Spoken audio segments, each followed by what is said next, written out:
know we had. So yeah, let me go side to side.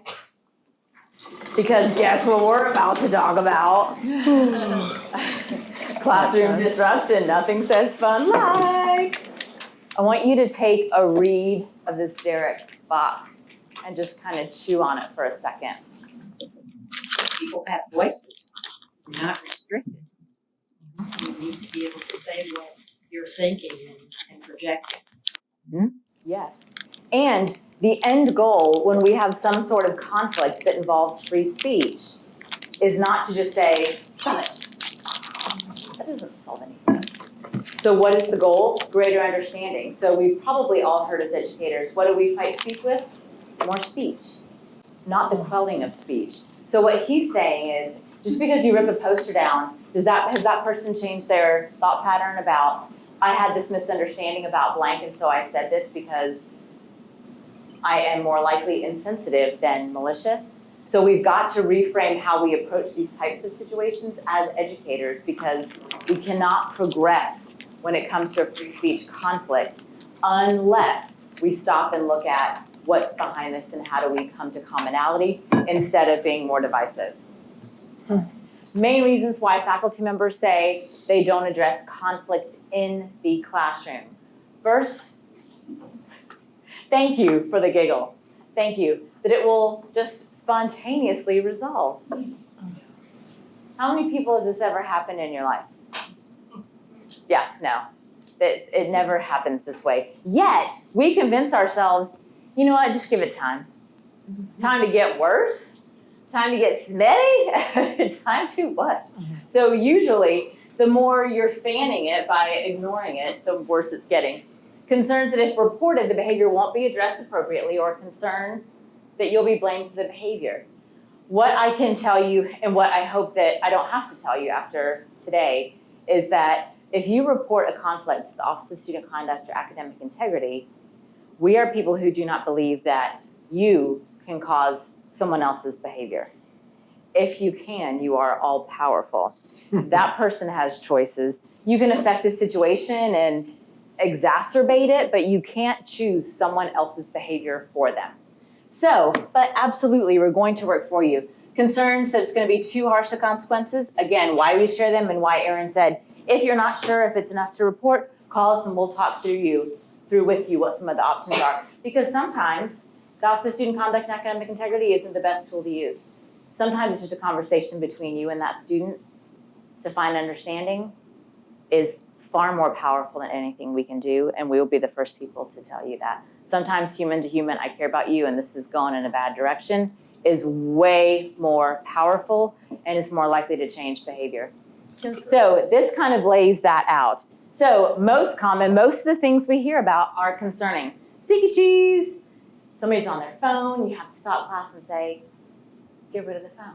Whatever it may be, there may be, again, the pockets of chatter. There may be students who are dominating the conversation, who are making it a little bit more complicated, but aren't disruptive. You can still work through those challenges. Disruptive gets into, now you've got to stop what you're doing to address an honor code violation, to make a report, to ask for a consultation. And then lastly, threatening, which anytime you feel those hairs on the back of your neck raise up, if you're not sure, and if you're like, I don't know, I don't want to be overreacting, contact our police. They are not going to be running up blues and twos. They're going to say, let us respond so that if something is escalating, we want to be able to address it. If it's somewhere in between, call us. We want to work with you and help out, because these are not situations we deal with. Something that has gone wrong between two people every single day. So in any scenario in our whole lives, we have 3 options. We can do nothing. This is about your lack of being able to exercise. This is about classroom disruption. You want to make a change. Here are your options. Do nothing. I just don't have the emotional capacity right now, whatever it might be. 2, change how you think about the situation. So this student is being too needy. They're emailing me at 3 o'clock in the morning. They're asking too many questions. They're whatever it might be. Maybe there is a need I can fulfill. Or maybe they don't realize, because this is a new situation to them. They've never been in a large classroom. How do I think about it? So when I want to know, how do I think about it differently? What's the easiest way? Ask the student. I noticed that you're one of, you ask more questions than other students, and you seem to be feeling insecure about how this class is going to go and about whether or not I'm going to grade you fairly. What's your real fear? Let's talk through what's going on. Or change the situation. If there's a constant problem with the student and you're in the same dance that we talked about in session 2, you've gotten into this unhealthy dynamic, you can decide it stops today. I'm going to address it directly with the student, and I want to change this situation. All right. So this is the least likely. However, we certainly don't want to be remiss in covering it. If there actually is threatening behaviors, this takes a lot less in many cases of the problem-solving component, because safety is the primary concern for all of your students, the students who are affected by that student's behavior, and for you. And so feel free anytime to contact the police department, which does not mean we want that student to be arrested. It just means I'm feeling a little bit worried about this situation. And sometimes they have someone who can say, how do you create some safer habits so that maybe that's enough without us having to intervene?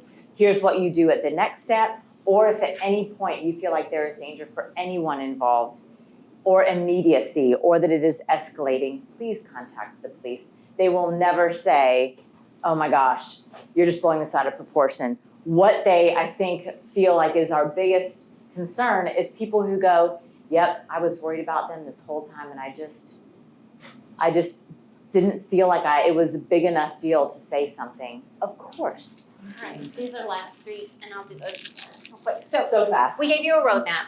I'm not going to go through the roadmap. What I'm going to tell you is that if you are going to have to approach a student with a difficult conversation, you got to prepare for the conversation. So you got to know, what are my options that we can explore? Like, what are our alternatives to this behavior? What are the resources that out there that can help? And that's where looping someone in, like either your supervisor or one of us, can help, right? So we can say, we all just learned a new tool that we didn't necessarily know, right, of the Student Health Services wellness coaches. If we weren't in this room today, we might not have known about that. So that's where there are pockets of people on this campus that you can call upon to help you figure out some of those things. And so being able to kind of do some of the pre-work for this will help you exponentially in the long run when you're having to have that difficult conversation with the student.